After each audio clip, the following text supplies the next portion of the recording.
Hi, Dinah. Welcome to the show. I'm so excited to have you here. As I was telling you in the green room before we started recording, I had my first big marketing client in the space that you're in natural food and beverages. And so I was really looking forward to this conversation because it kind of brought me some nostalgia. So, welcome. Oh, I love that. Thank you for having me. I'm excited to be here. So, Dinah, we usually start our conversations with our guests with their cubicle to CEO story. Another way that you could frame this is what really launched you into entrepreneurship from, whatever your last traditional job was. That 60-second story. Can you tell us? Yeah. So before Health-Ade, my background's in nutrition. I had done a bunch of graduate work in nutrition and public health. And the job that I had post grad school was at a pharmaceutical company. And actually, right before quitting that pharmaceutical company and starting Health-Ade, it was a marquee moment for me. I was on a 1-year internship at that pharmaceutical company as what they called a change agent.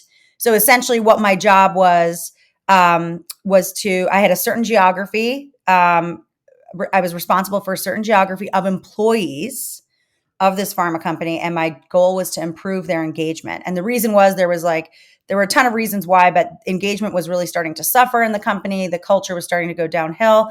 And so this somewhat innovative and sort of forward thinking CEO put a bunch of top performers in this role. And I was one of them. And I had the whole West Coast. I had very little very little restriction. So I had like unlimited budget and sort of no structure. It was just like, go. We've never done this before. You tend to be good at what you do. Just go. And I learned, number one, so many things about teams because my goal was to improve engagement. So what I did was meet all the teams.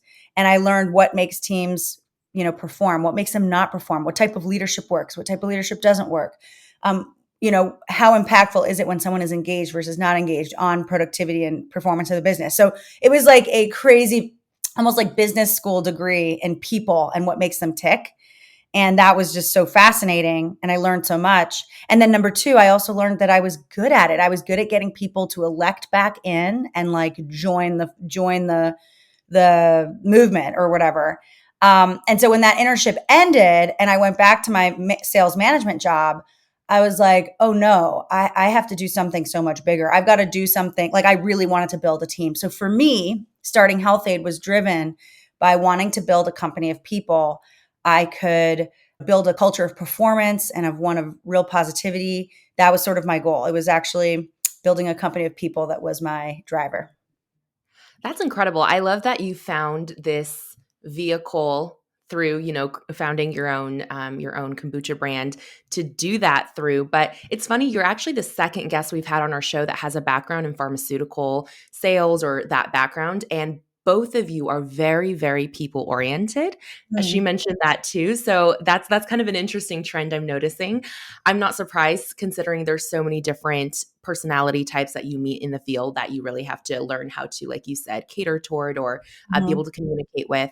Just for our listeners who have not tried Health-Ade yet, can you quickly let us know what your product is all about? I know you have a couple different lines. You have the kombucha, the glow up kombucha, which is infused with tea. You have your mixer line, your pop line. But why should people drink Health-Ade, and where can someone go to sip this beverage if they haven't had it before? Sure. So Health-Ade is based in Torrance, California. We make delicious, good for your gut beverages. And our goal, like our mission, is to unlock the power of the gut and unlock the power of gut health for consumers. So, to give you a sense, if you see anything with the name Health-Ade on it, it's going to be good for your gut. And we're trying to help educate you around gut health. So, that's sort of the umbrella of what Health-Ade does. We have two general products now. Kombucha, which is what we started with, and that's really still 90% of our business. And then we've got pop. So kombucha is fermented tea. It's naturally rich in prebiotics, probiotics, postbiotics, all things that support your gut. It's really like a superfood for the gut. And it tastes great. It's a little bubbly, a little sweet, a little sour. It's sort of like if you could think of your 3 p.m. treat. That's sort of when I like to have my kombucha. And then pop is a good for you soda. It's a lot juicier. It's a prebiotic soda. So that's really the functional ingredient in pop. And it's meant to replace your soda. It's got 85% less sugar and it tastes equally delicious, but it's also good for you. So that's sort of a rundown of what we make. That's great. I love the easy to make swaps, right? Because it's hard, I think, for people to cut out something that is honestly just like makes their life a little bit more enjoyable. Maybe you enjoy a soda, maybe you have a sweet tooth, but being able to choose those healthier options is incredible. So, Dinah, I want to kind of rewind listeners to the early days of Health-Ade because obviously you guys are, you're carried in national brands now, national stores, but back in the day, I'm setting the scene for our case study. So, you and your co founders were at a point in the business where you needed to open more sales accounts to keep the business alive, right? And so, at that point in time, you had ten accounts. And the case study we're looking at today is how Dinah and her team grew from 10 accounts to 300 accounts, which I don't know about you, but it doesn't really matter what industry you're in. Going from 10 clients to 300 clients is a huge leap for anyone. So, the way they did it too is so scrappy and unlike anything we've shared on the show. So, that's why I'm just so thrilled to dig inside your brain and hear how this came to be. So, real quick, if someone's not familiar with the industry that you are part of, what does an account mean? Can you just quickly give us a little bit of like a definition there? Sure. An account is where we would sell our kombucha. I mean, at the time we were only selling kombucha, so it's where we would sell our kombucha. So like a store that you'd buy it at would be an account. Awesome. So like a local grocer, you could have an Yep, account there where they would order a certain number of cases to carry in their exactly. store. Yeah, the way we refer to you being the consumer of the product, we call you a consumer. But the person who actually buys it from Health-Ade is the customer or the account. So that would be like Whole Foods buys it from us, or even that market down your street or the restaurant. Those would be accounts. Right. Okay. So this is really a story about growing on the wholesale side. So, any of you who sell physical products, this interview is going to be especially relevant for. So, all right. So, I set the scene. And Dinah, if you feel comfortable, I'm curious at the point in time where you decided we need to grow our sales team, but we don't have funds to pay someone on salary to do this. What was your monthly burn rate in the business at that time in terms of expenses? And if you didn't open a new account, how much time did you guys have left in the business before you were going to run out of money? Well, I will say that I don't think we had the answers to a lot of those things because there were three of us that started it. My husband, my best friend, and I. And none of us had a background in finance or really any kind of realization of how important cash was. Mm. Huge lesson to be learned for sure. We learned it in the first year. We were a little more rudimentary about it. We went to farmers markets, sold a bunch of product, and whatever money we made, we put right toward buying the ingredients to make the next week's batch, and so on and so forth. And that worked.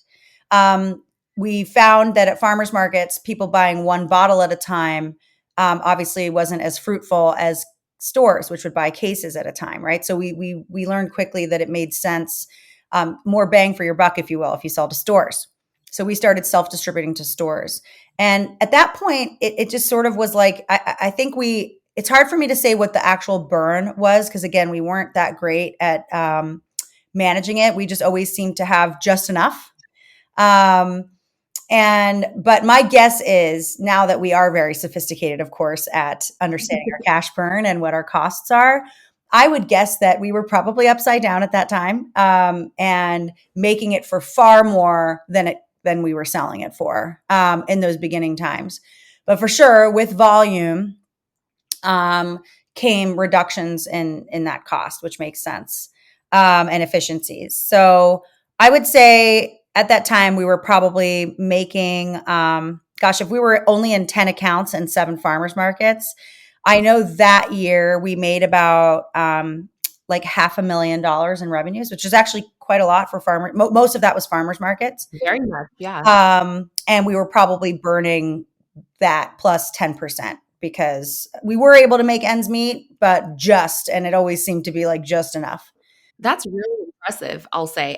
For farmers markets, I mean, I think a lot of people at one point in their life or another have either browsed a farmers market or maybe had a stand at the farmers market. And I don't think those sales are typical, like that volume of sales for that distribution channel. So that's really impressive on its own that you were able to grow it so organically, especially if you were selling one to one directly to the consumer, buying a bottle at a time. Were any of you, any of the three of you, you, your husband, or your best friend, full time in the business at this point? Nope. No. Nope. We were all doing this, nights and weekends. That's one of the drivers. One of the drivers to us quitting our jobs was essentially getting to a point by the end of a year in farmers markets, let's say almost a year, where we realized like we can't put any more hours into this. And there was enough indication at this point that people liked our product. Like it was selling. So I always recommend to people that like that's a great time to quit your job. We didn't have enough money. I mean, it wasn't the safest time because we didn't have security money. I didn't have any money really saved. So it was very scary still, but we had some level of certainty that we had a product market fit. And that's when the three of us quit our jobs. So at the end of the first year, we quit our jobs. And that's when we were like, oh, we need to grow like fast because I don't know how I'm going to pay rent next month. And that was when we found ourselves like 10 stores ain't it. And the three of us, we were hitting the pavement as hard as three people could. Keep in mind, we also had to make our kombucha. So one person was always in the brewery. And the demands on making kombucha were so great that often it was two of us that had to be in the brewery, which by the way was our kitchen. So our like apartment kitchen. So two were in the brewery and one was hitting the pavement. You're not going to do much damage in terms of opening accounts. And we recognized that quite quickly. And I think quitting our jobs was a marquee moment because it forced us to be like, oh, shnikes, like we got to go. We got to grow. And that was when we put our heads together and said, well, how do we do this? You referenced the Scrappy way because we didn't have any capital. We had no money and we had no access to money. At that time, even though we had revenues, we didn't have good books.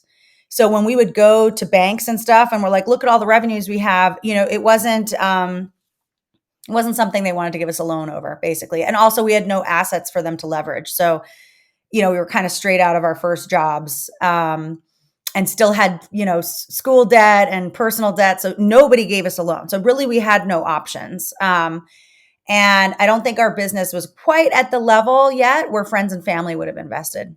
So we felt the only option was how do we get people without paying them right away? And so what we did, do you want me to go into now what we did? Yeah, absolutely. I just wanted to jump in real quick before you do. I think it's really important to recognize, just for everyone listening, how early you realize your own limitations as founders. I think for a lot of people, when you're growing a business, people always describe building a business like raising a kid. I wouldn't know because I don't have any children yet, but I can understand the analogy. And I think for a lot of people, it's very hard to let go of any piece of the business. And in hiring, especially building a team, is probably one of the greatest challenges of an entrepreneur.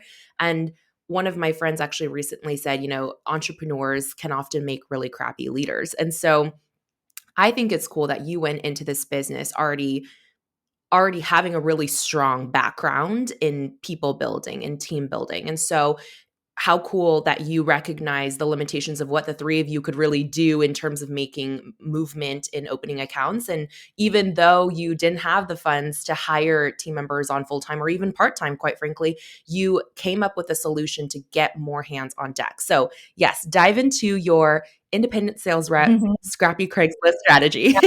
This was the time that like Craigslist was very popular and we posted ads. Essentially, our strategy was we want to pay people, but we have to wait till we get paid to pay them. And so essentially we were going to pay them commission and we couldn't pay them until we actually received the check from the store. So the way we started out was we posted on Craigslist. We said, who loves kombucha? We'll give you a zip code. You can work your own hours, as many hours as you want. And you basically get paid for every account you open and for the number of cases you sell. And we essentially built a training program.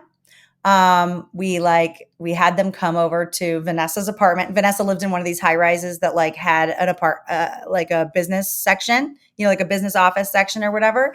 And we would hold every Saturday a training session for whoever wanted to join our team. And the typical type of people that would join were people that were looking for extra work, like yoga instructors that still had some extra time, or actresses or actors that like had big hiatuses of time between gigs. Um, and generally young, generally healthy, loved kombucha and wanted to like help out and see if they could make some extra cash this way. Um, and there's a pro to that. They're all really passionate. They have energy. They're cool. They know the cool accounts. The downside is they're generally pretty unreliable because they move to, once they get a gig, they move on. And so we had to have these Right. weekly training sessions because so much turnover happened. So I wouldn't say it's the easiest or simplest way. And for sure, if I had the capital, I would probably recommend hiring somebody because that's really when it starts to become dependable. But whatever, we didn't have those options, right? So we did training sessions. We gave people zip codes and we said, for every account you open, as soon as we get a check for it, um, and we had a minimum of 2 cases for an order, you'd get $100 to open the account, and then you'd get 10% of each case sold for as long as you manage the account. And then if you quit on us, we'll give you that 10% for 3 more months, assuming that they would continue to order based on their work, right? So that was sort of the generalized structure we came up with, and it worked. As you mentioned, within a month, we were from 10 stores to 300 stores in LA, and we were in all the cool parts. Vanessa's full-time job, that's my co-founder, her full-time job became managing these folks, because as a reminder, we self-distributed at this time. So there were always complications like, oh, this person, has this sort of special drop-off situation. Like there were always phone calls required and stuff. It's hard to explain exactly why, but her full-time job became to basically manage them. Justin's full-time job became to work the brewery, and my full-time job quickly became to sort of organize the business, but then also work on marketing, our messaging, our the sort of sales aids that accompanied the sales team, et cetera. So we had about 20 people at any given time walking the streets of LA, and they each had their own zip code. So that's how they didn't sort of step on each other's toes. And as soon as one would leave, we would call another Craigslist sort of meeting to bring in another. And yeah, I mean, I think overall we probably had a good 100 people working, but not at any one time. It was like 20, and then there'd be turnover. But in total, we probably trained 100. Right. That's such a smart strategy. I'm just curious, was there any specific intention behind using Craigslist to recruit these people versus, let's say, I mean, I'm not sure what year this was, but versus social or even using a traditional job site like Monster, Indeed? Was there a strategy behind the Craigslist, or was it truly just lowest barrier to entry? You get an ad up in, 2 minutes and there we go. Yeah, I mean, we understood this wasn't like a permanent job. So Monster felt like we weren't offering salary and benefits like many do on Monster. So it felt like we were not going to be hitting who's looking for, like, people who are just looking for like extra hours probably don't go to Monster. And at that time, Mm, um, Craigslist, there really weren't other forums besides Craigslist. Like Craigslist was the place you went at that time. It was 2013, to answer your question. And like that was when you needed a couch for cheap, like you went to Craigslist and got a couch. When you needed some extra hours or you needed a, babysitting job, you would go to Craigslist. So it did feel like the right forum. I'm sure today there are other options, but yeah, it was strategic in that that's where people went for extra hours stuff. That's really smart to think about user behavior on different platforms and where you are most likely to reach your target audience, which is something we talk a lot about on this show. Usually not in the sense of hiring, rather, but in your case, it worked. And I will say, I mean, it's 2022, right? I think Craigslist is still very much alive and kicking. I'm sitting Yeah. currently in an office in our women's co-working space that I opened here in Oregon, and I found this property through Craigslist. So, I mean, you never know. There's always gems to be found on there. Um, I also want to know, you kind of gave us a little taste of the wording that you used in this ad. Did you interview anybody who responded and said, "Hey, I'm interested," or was the training essentially the training sessions you would hold on Saturdays essentially the filter for who would actually be onboarded? Was there any sort of process around choosing who you brought on? Yeah, we had a 10 or 15-minute phone interview before we invited them to the training.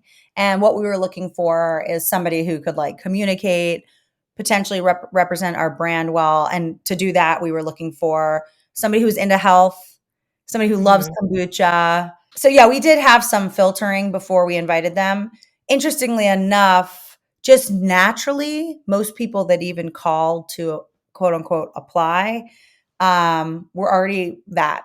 Like, so somehow just the ad for kombucha attracted the right person. Cause I think we really didn't say no to many, maybe a few. Dinah, I'm going to fire 3 questions your way for a lightning round. Whatever pops in your head, say what's on your mind. You ready to go? Yeah, I think so.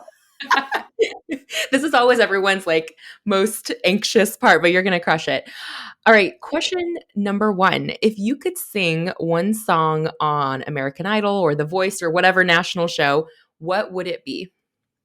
Summertime, Janis Joplin version. Ooh, I like it. I'm missing summertime right now. It's cold and gray in Oregon, so I could use some of that sunshine. All right, what's your favorite way to spend a day off? Ooh, that's a mix. My head went to the Korean spa, so I'm gonna say that one.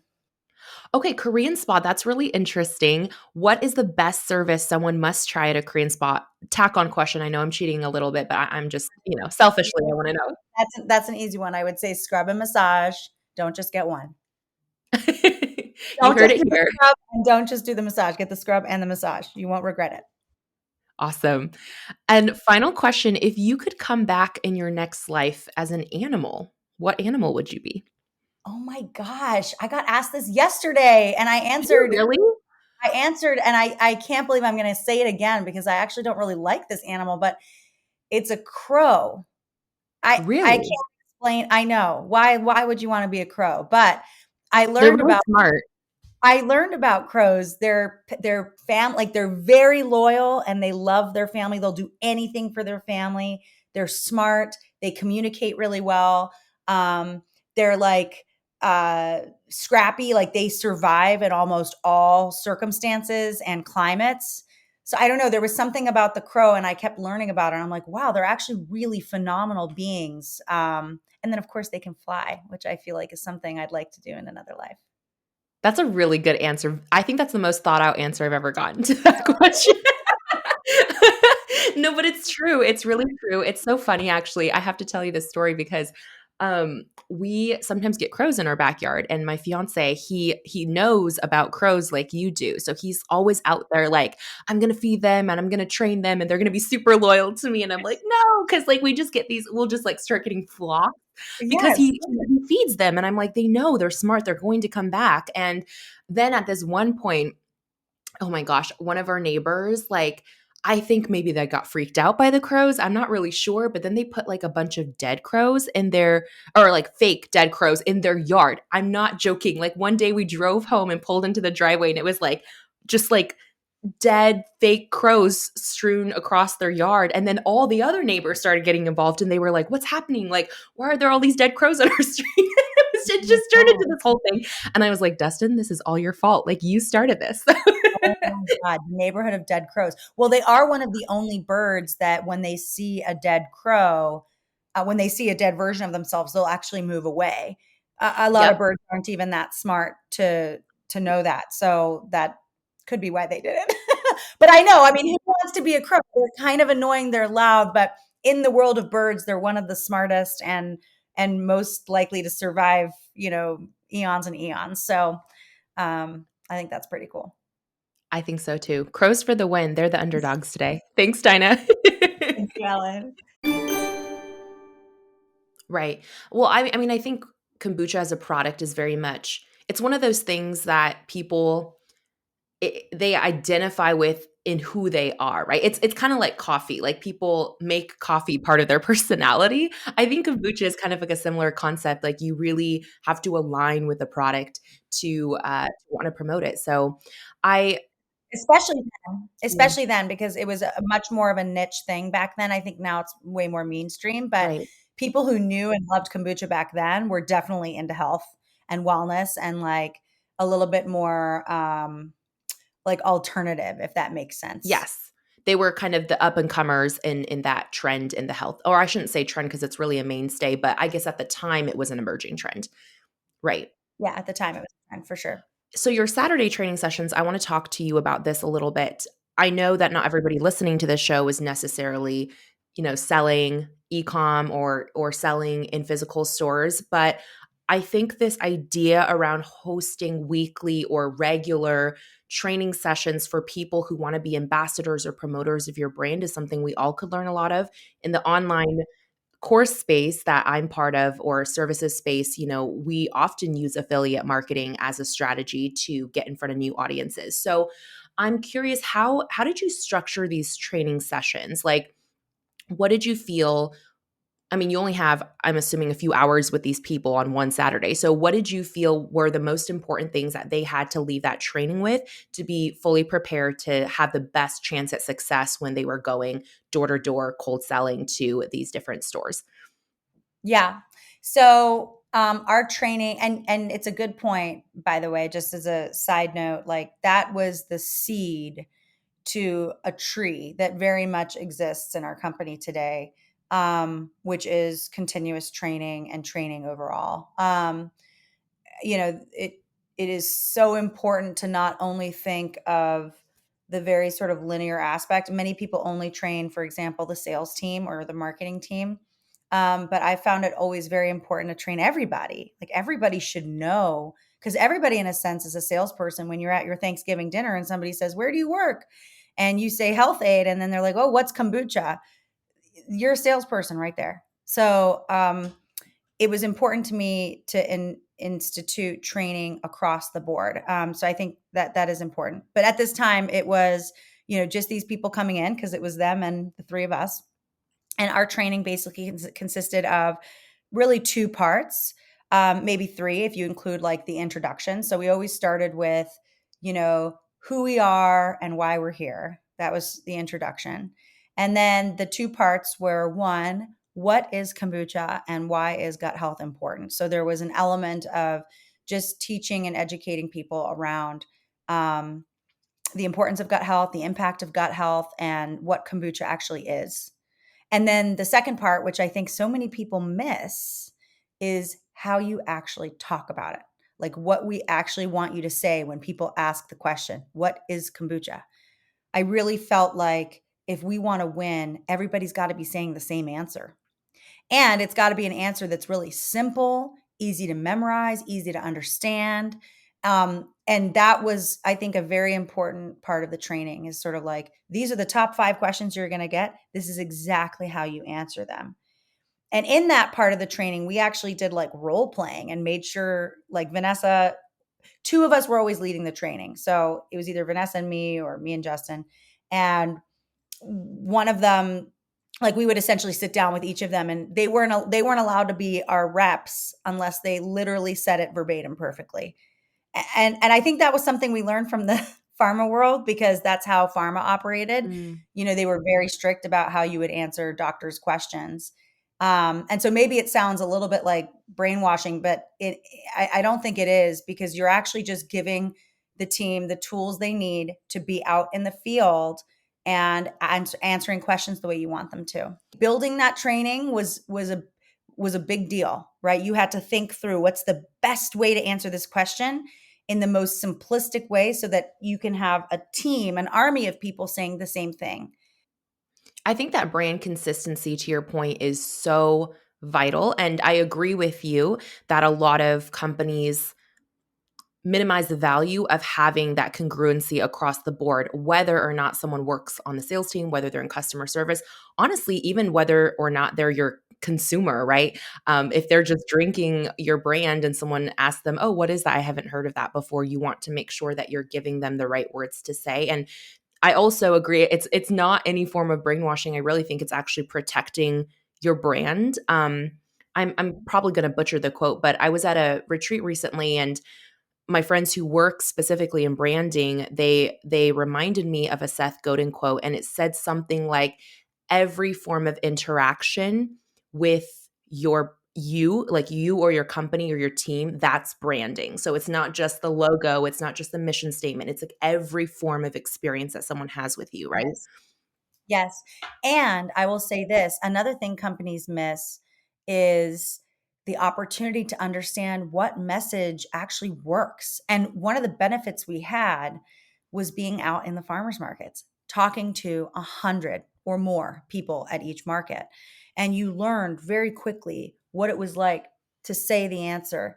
Did it slip off the tongue? Was it, did you catch your tongue when you were talking about it because it was too complex wording? Like, these are the things that you learn only in the field, only out there talking about it yourself. So I always encourage founders to actually get out and talk to people and be the salesperson. You have to, because it's only then that you're going to learn not just which message works, like in terms of is effective to get somebody to buy, but also which one is easy to say and train and like, kind of, comes off as brand on brand. And so when we did our training, we had already done, I don't even know, 300 farmers markets at that point, maybe even more, where we had already tuned into exactly the words that work and are easy to say. So, like, without that, I think the training could have been a lot worse.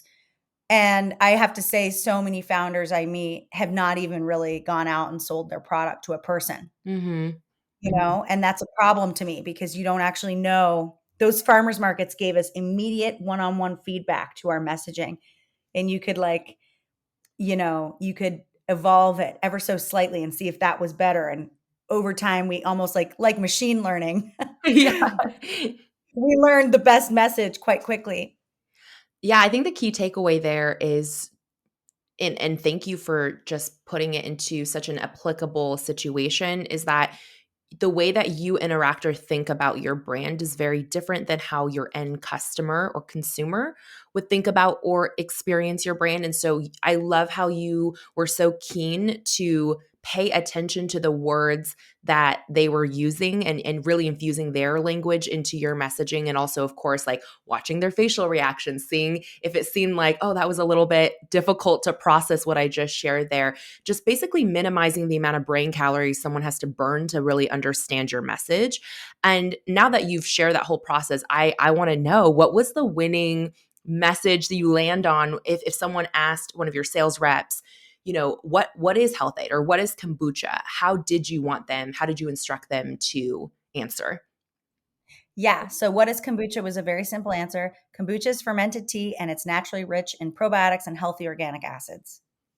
Easy to remember. Yeah. And when people asked why do you pick Health-Ade, or I drink another brand, why should I pick yours? It was always, we stop at nothing to make the highest quality and best tasting kombucha you can buy.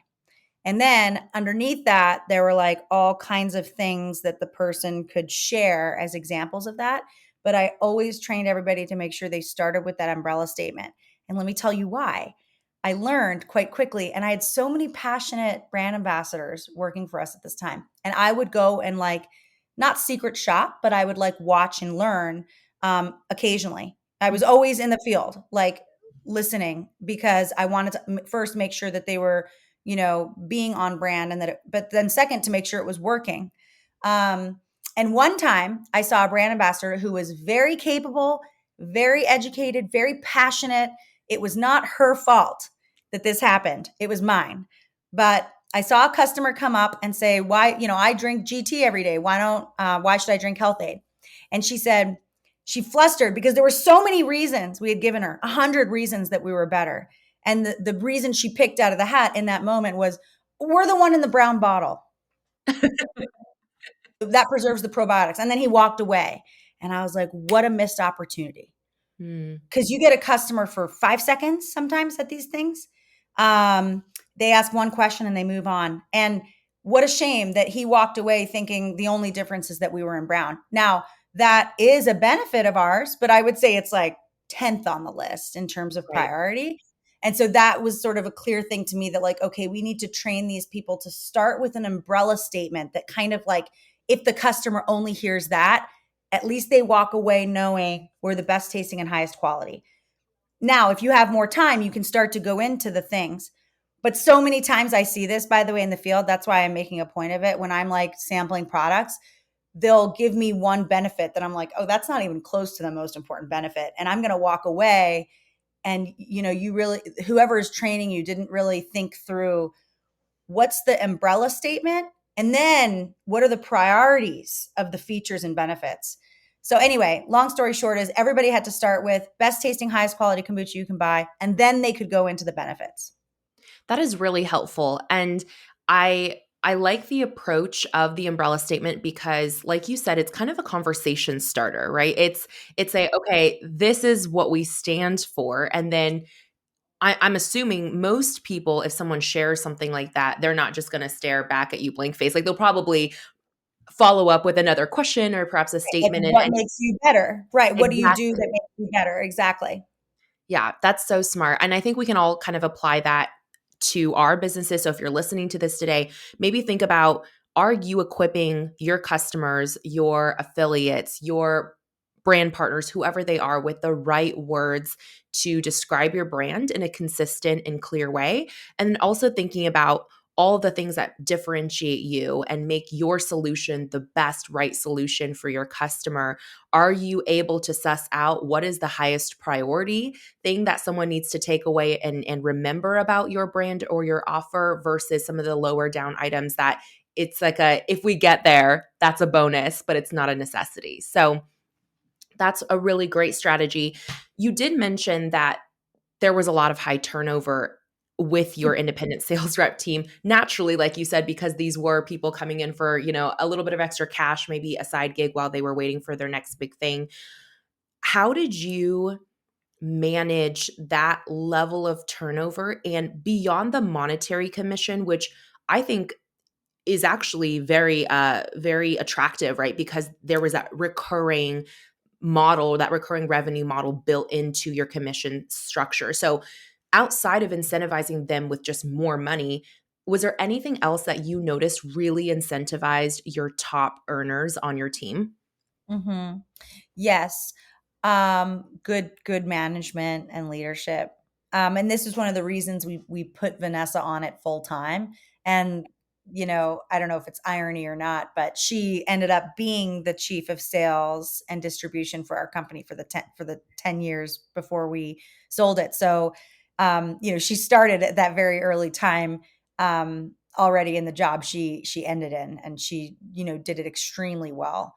And she's a very motivating, inspiring leader who is a good listener and works to continuously improve people in a very positive, not micromanagery way. So she's like exactly who you'd want as a manager. Mm, Um, and we found that simply having her on call, essentially, um, not just to respond to people when they had questions or needed to talk or had to express their frustrations, but also to check in. And so she was proactive about connecting with each person on a weekly basis. How are you doing? Are you having fun?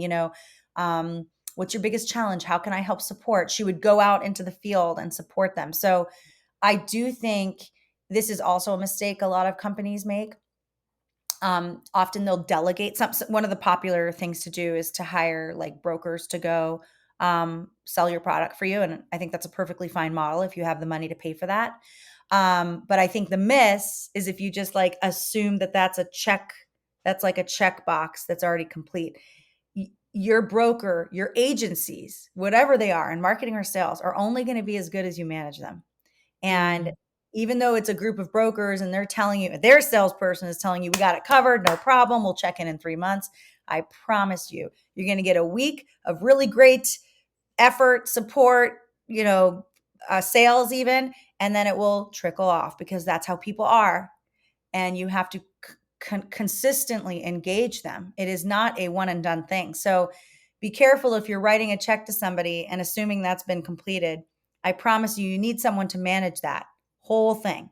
And that means that person needs to ride with those brokers, check in with the brokers, train the brokers again, call them every week. Like you should be knowing their names, what cars they drive. Like this is what Vanessa did. And it started with those independent sales reps. But as we move to in-house employees and brokers, that's how she managed it. And I think that's one of the reasons we've had low turnover, since moving past the ISR thing. I will say this, the ISR thing is a temporary solution. I don't recommend it long term.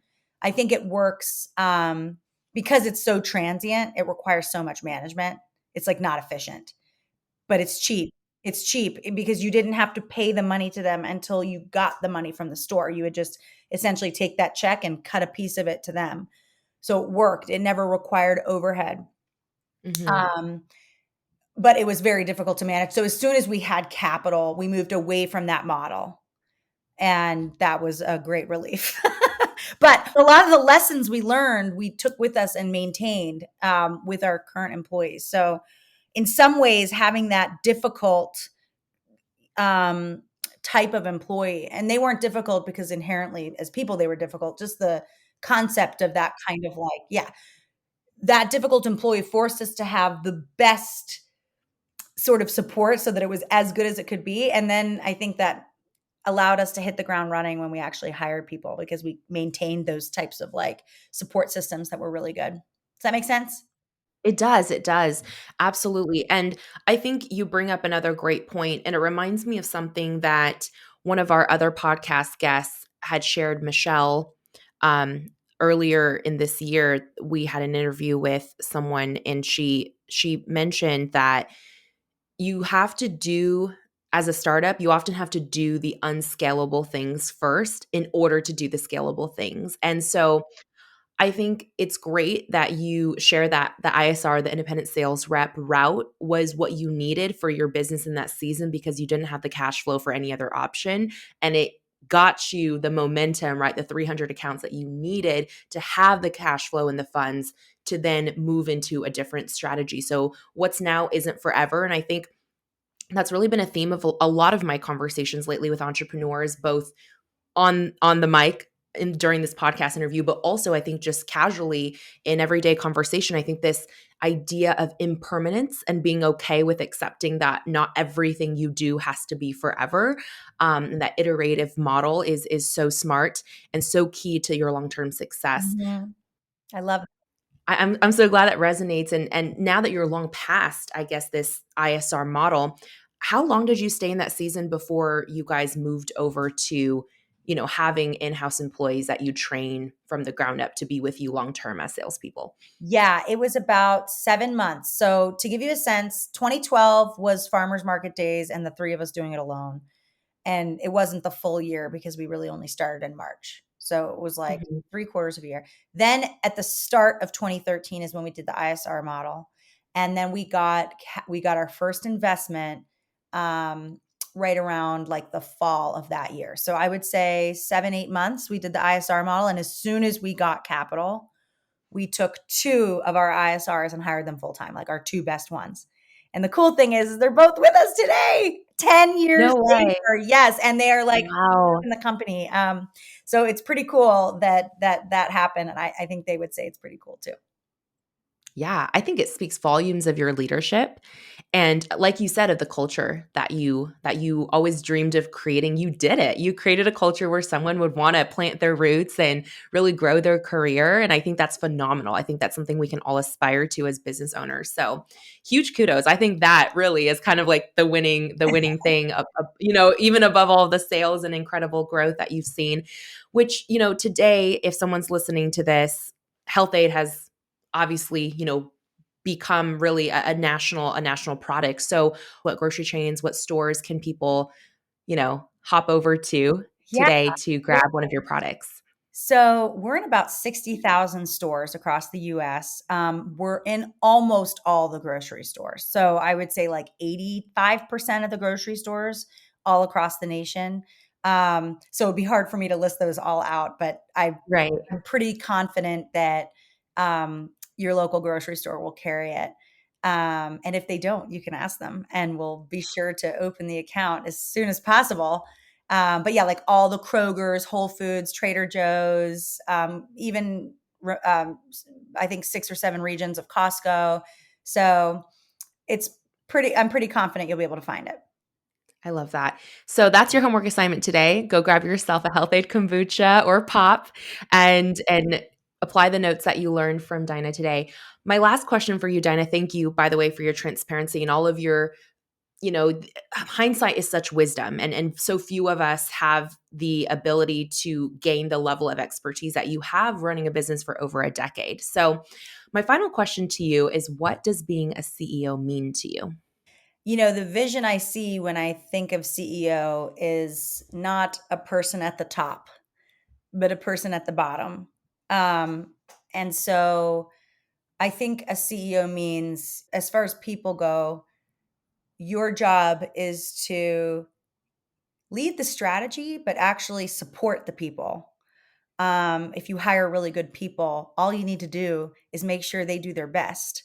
Um, and so I think it's important to flip that sort of pyramid and think of yourself as the foundation and not the top of the pillar, if that makes sense. It does.